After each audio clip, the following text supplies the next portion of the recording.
How to be the world's greatest VR YouTuber? I'll show you. Do things people don't expect.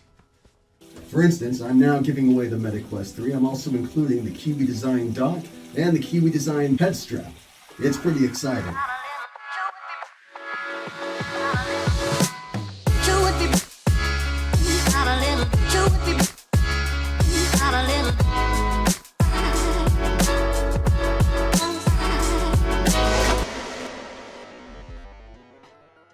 Next up, review things. For instance, goes around your neck. Let's open it, see how it works, and by the time I'm done with this video, what kind of battery life it got me between using the Quest Games Optimizer, which is, I love it, and just standard gameplay. All right, so what we're talking about is the Newdery neck battery. It's 10,000 milliamps, and they advertise 5 volts, 3 amps, which puts us at 15 watts. It currently costs about $40 on Amazon, and it has 2 USB-C ports. One is for input, the other is output. The button right here, you push it once to power it on, and then push it twice, and 3 seconds later, it turns off. Right now, this is only 3 out of 4, so I have to charge this thing before I use it. But right off the bat, it's very phallic. I mean, if you walked into the room and I was just, but it's flexible.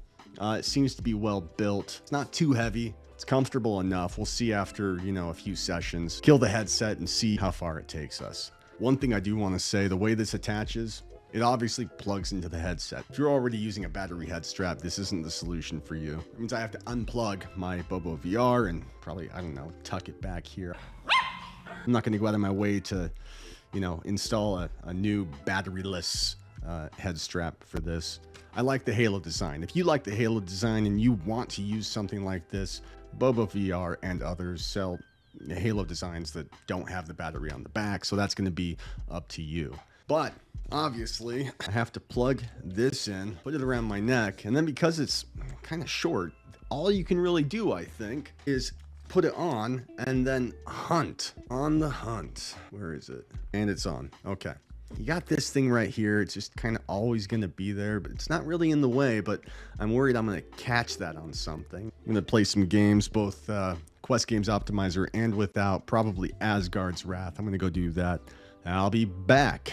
Okay, so I have thoughts. Yeah, let me begin with this. These guys advertise, as I said, 10,000 milliamp. 6 to 8 hours extra playtime, which means that it should get 8 to 10 hours in total without the Quest Games Optimizer. What I got was about 5.5 hours in total, which is nothing to sneeze at, and about 4 hours with the Quest Games Optimizer in total. That's playing Asgard's Wrath the whole time. But 6 to 8 hours extra playtime seems pretty generous. Nothing to sneeze at, but it's not what they advertised. A couple other things. I noticed that if I have a fully charged headset and I put this on, plug it in, seems like it decides it doesn't need to charge and it powers off. You either need to check that occasionally, which it's hard to see when it's around your neck, or plug it up when the headset is below 100%, and then it does its job just fine. It took me from about 85% up to 100 in 20 minutes, 15, 20 minutes, I think. Doesn't get too hot. It does get warm around the port, but nothing uncomfortable. The weight was fine. It didn't really bother me. There is a buzzing sound the whole time when it's plugged up to the headset. It's not terrible. It sounds like a distant static TV playing. And with headphones and deep in the game, I can't hear it at all. But if you're not wearing headphones and nothing's going on, you can hear it. Yeah, the cable hanging down did bother me. And more than that, it's an extra step. What kind of the greatest VR YouTuber in the world would I be if I suddenly changed my stance on that? I'm always talking about an all-in-one solution. I don't want to plug in a battery. I don't want to lug something extra around. Even if this had performed amazing and it had given me 10 hours of playtime, I still probably wouldn't use this because it's an extra thing. A couple people in the Amazon comments said that it stopped working after a week. I haven't used this long enough to come to that kind of determination, and I really don't want to. Having it around as like an emergency use case thing when you're traveling and on the go, the fact that it charges a phone as well, I suppose that's useful, but it's not the all-in-one thing I want, the thing I've come to expect, and the thing that's being offered by other people. So it's not something I'm going to recommend. Step 3, or K, what are we at? I don't know.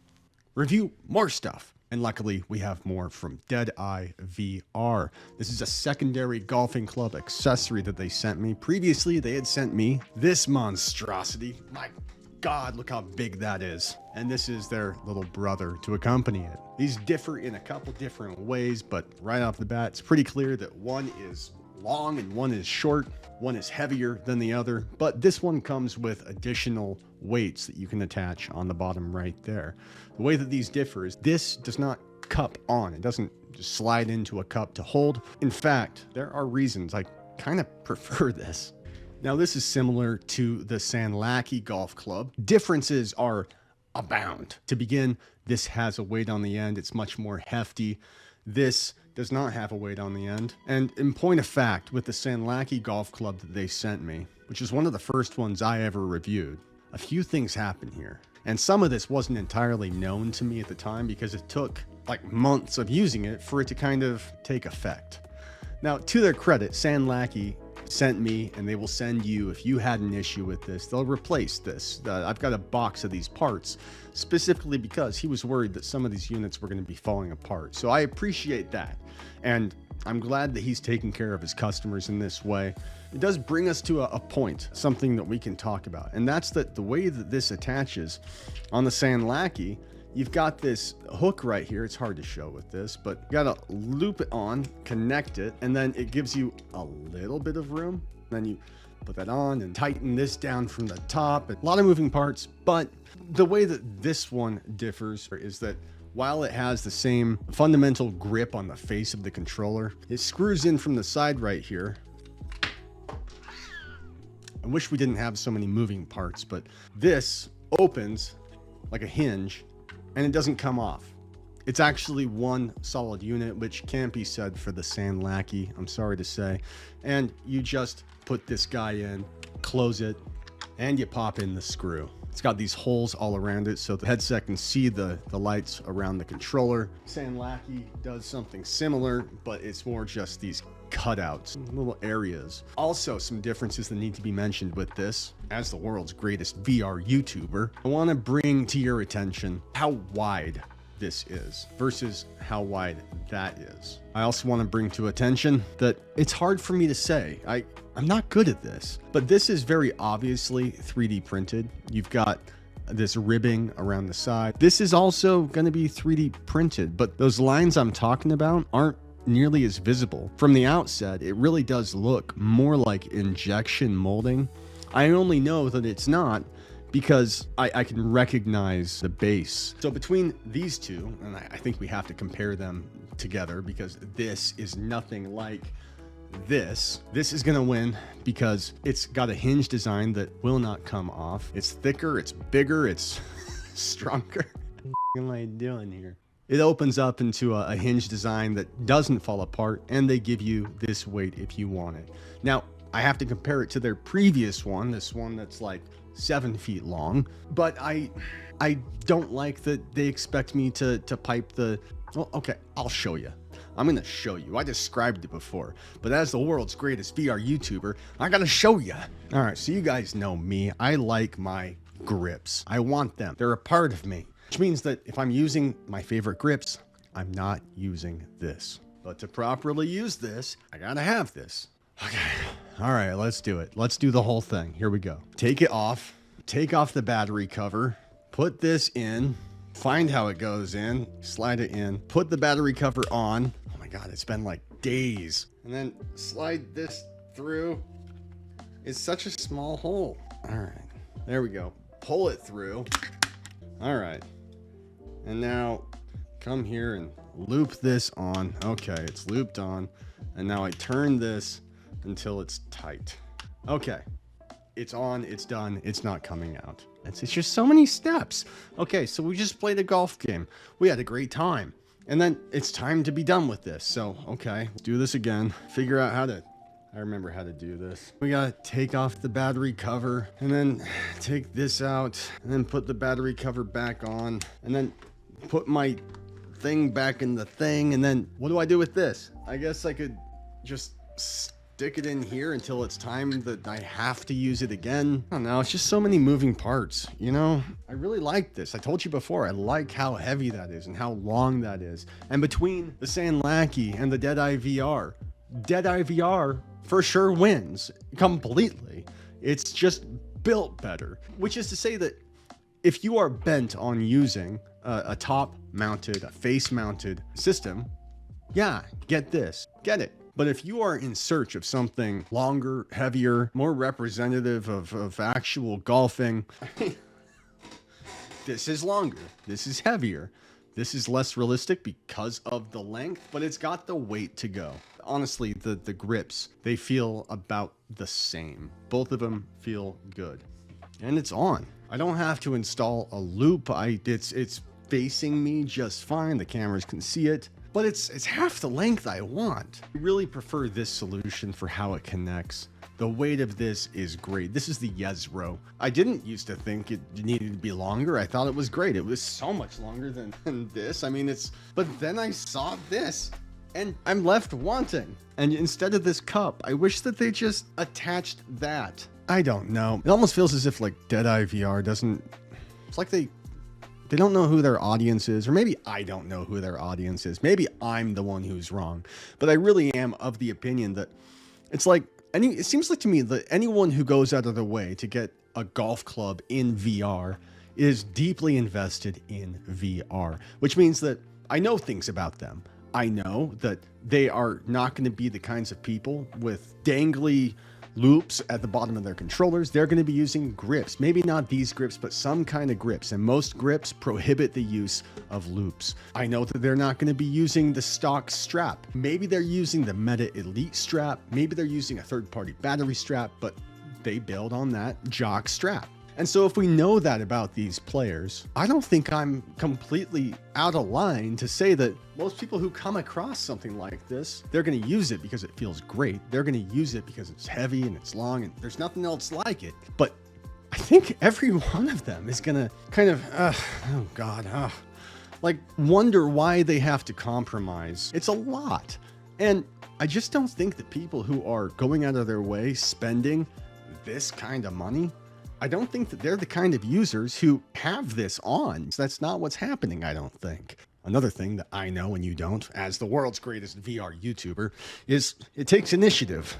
You have to command the presence. Hey, babe, I'm hungry. Make me a sandwich. And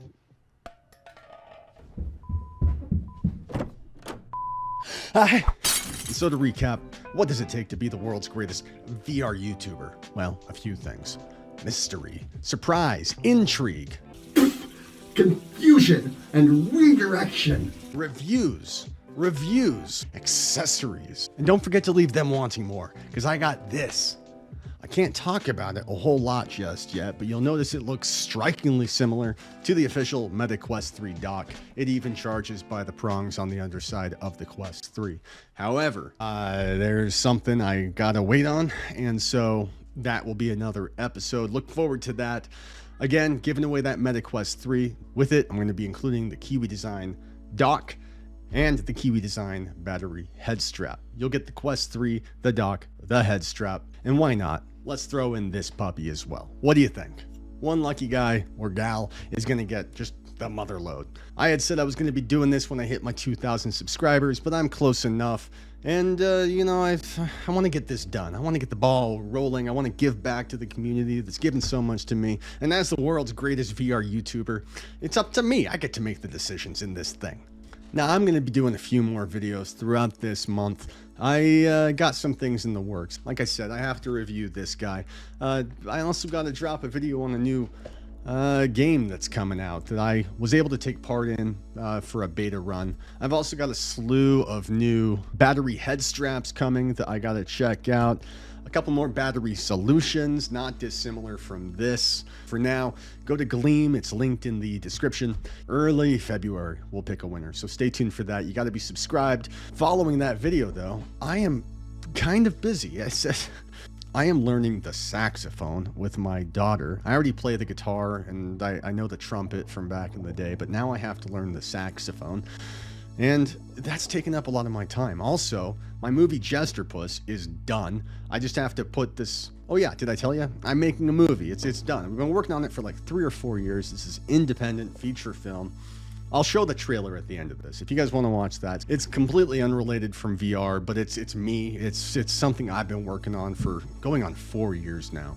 And because the score is done, the movie's done, I just have to slap the two together, and it's going to take time. Between that and learning the saxophone with my daughter, I'm spread too thin. I'm too busy. I need to take like a month's hiatus. Somewhere in February, I'll finally get that done, and I promise I'll be back. But prior to me leaving, I will be giving all this stuff away. Thank you to my Patreon subscribers and my YouTube members. I can't do this without you. You guys are awesome. You've been watching Bringhurst VR, the greatest VR YouTuber in history.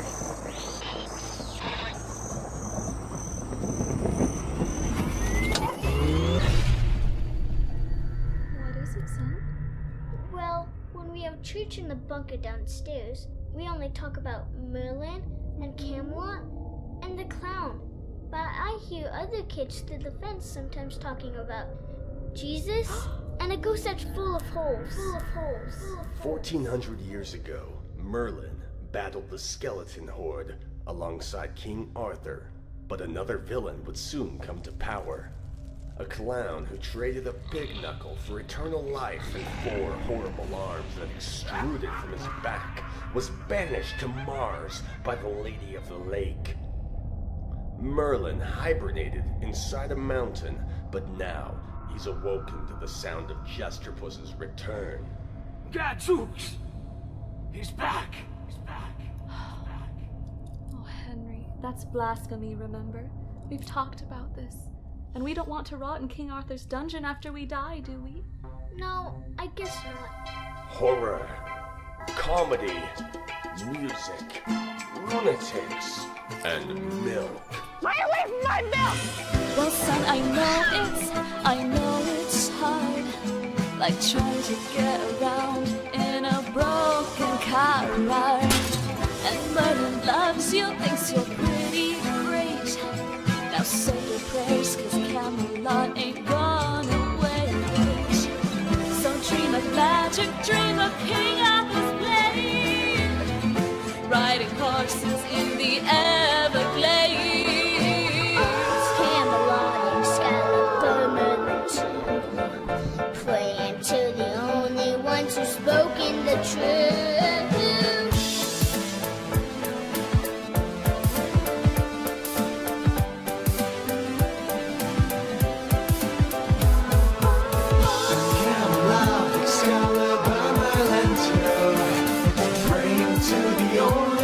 Have spoken the truth.